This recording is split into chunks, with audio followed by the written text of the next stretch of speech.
dove into entrepreneurship and I realized really quick that, hey, this stuff is hard. It's hard for everybody. And I think a great analogy of this is running a marathon. A marathon doesn't get easier as you get better at it. You just get faster. Entrepreneurship is the same way. Like just because you look forward and you see somebody killing it, they're making all the money, they're starting multiple different businesses, they're thriving, they're succeeding.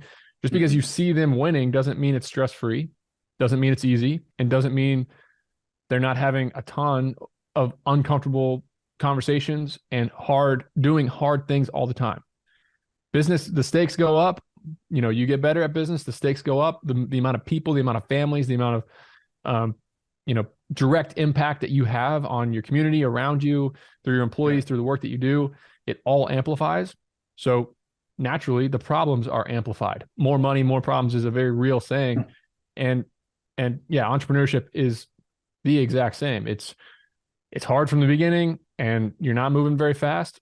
And it's hard when you're good at it and you're moving really fast. And in a way, it kind of gets harder and harder as you go. And maybe some of us are kind of a glutton for punishment, but I think it's no one story that stands out for me. I mean, we were in a brutally hard business. That moving and storage company, it was called Storage Squad. Talk about that a little bit, if you would. It's a pickup and delivery student storage business. So when the kids moved out of their dorms in Boston, Philadelphia, Washington, D.C., all these major cities, we would show up in box trucks with laborers to pick up all their boxes, label them, take them back, drive them to a warehouse, store them in the warehouse, and take them back to where they moved the next year. We did 7,500 students and 50,000 items a year at our peak in 2017. And you're hiring part-time laborers that don't really care that much about your business or your bottom line to drive around major cities and pick up people's stuff. And so massive stress ensues when you have nothing going on in January, nothing going on in April, and then May hits and the students move out and it's a Super Bowl and you have to have all the trucks rented, all the supplies ready, all the laborers ready to work and trained, all the warehouse spaces, rented. You can only be in one of those cities. We were operating in, at 14 locations in 12 states, at 25 major colleges. I could only be at one place at a time. So we had to learn how to run a business remotely.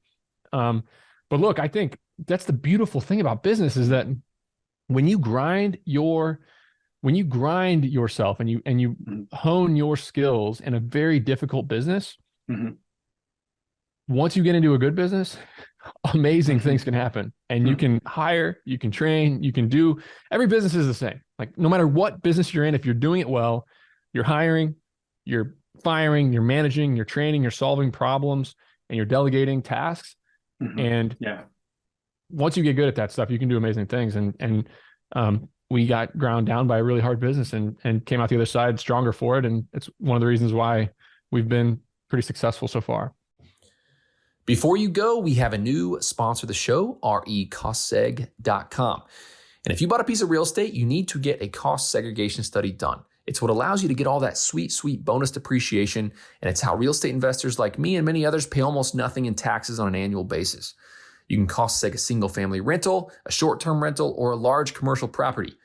recostseg.com is affordable and aggressive and super fast to turn them around. They've done 10 plus cost segs for me this year. They're going to do many more for me. Visit recostseg.com to learn more.